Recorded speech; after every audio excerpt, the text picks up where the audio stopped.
Ryan Newman was second in both Richmond races last year, but he's been black flagged for smoke from the rear end of his number 12 Dodge. Steve? And listening to Ryan Newman on the radio, he says he smells rear end grease. He says he also smells plastic burning. Two different things inside that race car. Heavy smoke coming from the left rear of the 12 of Ryan Newman. What he smells burning plastic is his brake ducts and the hoses that go to the brakes and all that cool the rear end. Yeah, I mean, probably the rear end got so hot that it started melting those hoses and ducts. Yeah. And there is Ryan Newman's car, a thermal cam. A lot of heat under the hood, and a lot of white and red back there in the rear end area as well. And that can be the product of not enough cooling, or some maybe problem with the gear, maybe a particular ratio of gear that they're running. I know these guys are running a ton of gear tonight. Joe Nemechek trying to put Dave Blaney and Ricky Craven a lap down. Boy, look at Kurt Busch, though, in that 97 car. Here he comes. The longer it goes, the better he gets. And Kurt Busch in a different color. He's that yellow car on the inside underneath Blaney right now. Just took the second place position away from Dale Earnhardt Jr. in the Budweiser car. And a ton of gear means a lot of gear, a low gear, like a 525, 529. They're turning these things well over 9,000. I think that some of these guys even got a light on the dash to tell them when they're exceeding 9,000. Earlier, Mike Skinner got up and into the wall at turn 2, but no real damage on Skinner's car. Let's show you what happened there. They got 3 wide in turn 2. He's the yellow number 4. On the outside of Todd Bodine in the 54 car there. Boy, that was... Oh my goodness, that was almost. It could have been real big. That really was. Both those guys. Well, I'm corrected. He got the whatever right side damage he got against somebody else. He did not touch the wall.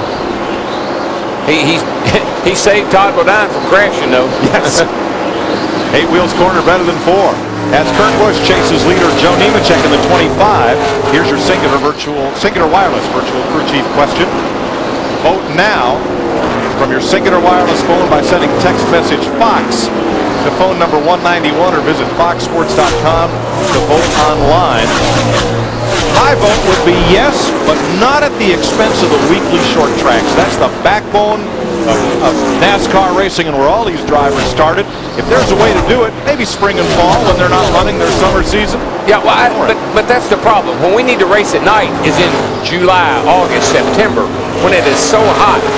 That's when the drivers, I think, would like to see us race at night, and that would be the right time to do it. Tell you what, I think Kurt Busch in the 97 car, he is so much quicker than Joe Nemechek right now. He just can't find the right place to catch him. He had him pass down the back straightaway, and they ran up on Kyle Petty in the 45 car. But I'm going to tell you what, it's so much fun to watch Kurt Busch and Jimmy Finn in that group. I mean, 4 starts here. They've never had a top 10 finish. They built a brand new car for Martinsville, came here after Martinsville, tested. They said, we wanted to work on one of our weaker racetracks. This was it. I think they're on their mark right now.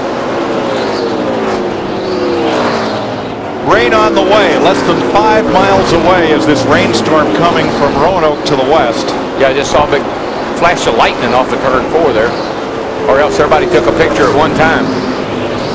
And we get the report they did take the 12 car, Ryan Newman's car, to the garage. They're going to change the rear and the gear in that car and try to get back out there. But boy, I'm going to tell you, that rock slide of his continues.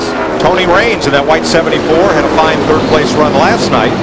In the Hardee's 250, they're leading Todd Bodine and Elliott Sadler. That's for 26th place. And Jeff Burton, who moved up into the top 5, has backslid to 8th. Dick Berggren. Yeah, he's lost 3 spots, Mike, since the last round of pit stops. He's a little bit over 4 seconds behind the leader at this point. The problem, a lack of rear bite. He gets on the throttle. Instead of the car going forward, the rear tires just buzz a little bit, and that'll hurt you bad here at Richmond. Need a lot of forward bite to go fast here. Well, if you pull, again, we're talking about gear, and the more gear you put in there, the harder it is to hook those rear tires up. It takes a veteran driver, someone with finesse, that knows how to work that throttle and that gear together. If you don't, you just jump in the throttle, you're going to buzz the rear tires right off of it. Tony Stewart's squeeze play out of turn 2 there. That's a hard place to go 3 wide. The racetrack's wide enough, the racing groove's not. We're seeing the typical Matt Kenseth type of race there on that 17 car. Long green runs. He just keeps on keeping on. I saw him earlier down there when they're going to drive introduction. I said, how's your car? And he said, I think we'll be okay. The guy never gets excited, you know. I think we'll be okay. Matt Kenseth, the point leader. The point system of NASCAR developed by Bob Latford, former NASCAR PR director, has worked for many of the tracks and for CBS Sports, the Daytona Beach native, ailing, and we want to wish Bob well. He has been a fixture in this sport for a long, long time. Yeah, he worked with us at juniors over at the Budweiser team, and he's really a neat guy, and just say hello to him. Kenseth is ninth, Jimmy Johnson to his left rear flank, and now right behind in 10th.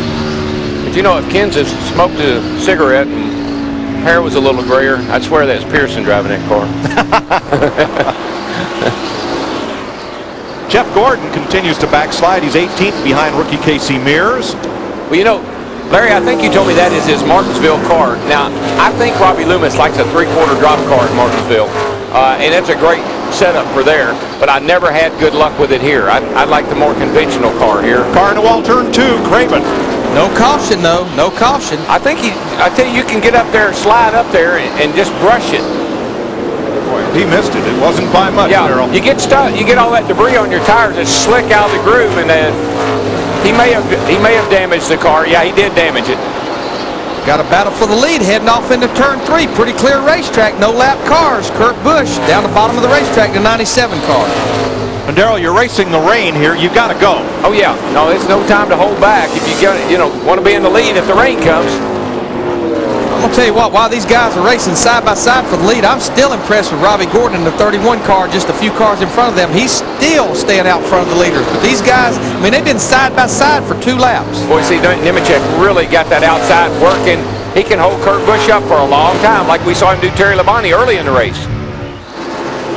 Looks like these fellas went to school on last night's race, where midway through that second outside groove opened up and was faster for a while. Nemechek was in last night's race, so he knows what he's doing.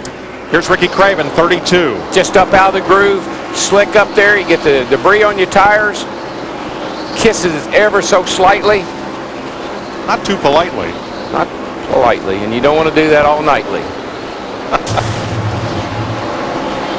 And just to show you how bad his race car is right now, I mean, he's running about a 1.5 seconds off of the leaders right here. Joe Nemechek in the 25, Kurt Busch in the 97. But while they're running side by side, there's another player trying to join that group, Dale Earnhardt Jr. right there in the Budweiser car. Right behind him, Kurt Busch is going to take the lead. Craven. I think something happened to Robbie Gordon all but once. No, Craven in the wall again, Darrell. And now, he's damaged that car when he got into it over there. He didn't hit it hard, but he must have damaged the right front. The leaders are catching him right now, down in 3 and 4. And I think he'd like to maybe get down on the inside and get in the pit lane, but he couldn't do it that time. And now that they've lapped him, certainly we'll see Craven on pit road. 121 laps complete. That leaves us 79 to halfway and 278 to go in the Pontiac Excitement 400 at Richmond.